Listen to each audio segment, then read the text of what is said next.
रामनिवास रावत के चुनाव हारने के बाद वन मंत्रालय पाने को लेकर बीजेपी नेताओं ने दावेदारी शुरू कर दी है।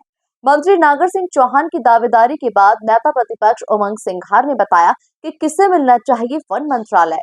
देखिए खास रिपोर्ट। एमपी में वन मंत्रालय को लेकर दावेदारों की दावेदारी शुरू। रावत के चुनाव हारते ही नागर सिंह चौहान बोले, मैं तैयार हूं।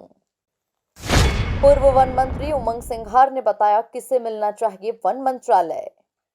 मोहन सरकार में एक अनार 100 बीमार, किसे मिलेगा प्रभार। रामनिवास रावत के बीजेपी ज्वाइन करने के बाद वन मंत्रालय को लेकर शुरू हुई खींचतान रावत के चुनाव हारने के बाद फिर शुरू हो गई। दरअसल रामनिवास रावत बीजेपी में आए तो नागर सिंह चौहान से वन मंत्रालय लेकर रावत को वन मंत्री बनाया गया, जिसके बाद नागर सिंह चौहान ने खुलकर नाराजगी जताई। वहीं रावत अब चुनाव हार गए तो नागर सिंह फिर से वन मंत्रालय को लेकर अपनी दावेदारी जता रहे हैं।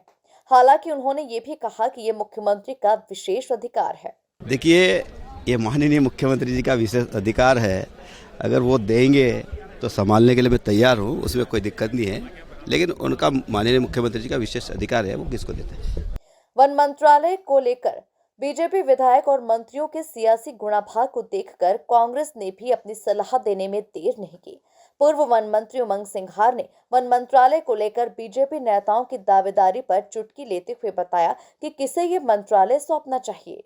देखिए, फॉरेस्ट विभाग का मैं यही कह सकता हूँ कि जिसको भी मिले, बड़ा टेक्निकल और संवेदनशील विभाग है।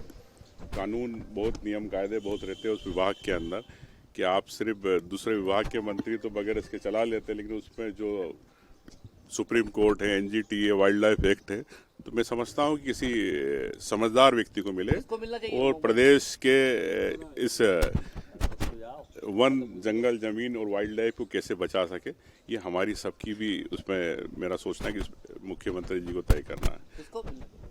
अब देखिए, मैं इस बारे में टिप्पणी करना पसंद नहीं करूँगा, लेकिन जो मंत्री नहीं बन पाए और जो कहीं ना कहीं आपसी भारतीय जनता पार्टी गुटबाजी है, तो अब इस पद से पता चलेगा कि भारतीय जनता पार्टी अपनी गुटबाजी खत्म करती है कि और बढ़ाती है। धन्यवाद। खैर, मुख्यमंत्री मोहन यादव विदेश दौरे पर हैं और उनके मध्य प्रदेश लौटने पर ही साफ हो पाएगा कि वन विभाग किस मौजूदा मंत्री को सौंपा जाता है या फिर किसी नए विधायक को मंत्री बनाया जाता है। लेकिन फिलहाल इस विभाग को लेकर सियासी खींचतान जोरों पर है। Bureau report, MP news, Bhopal.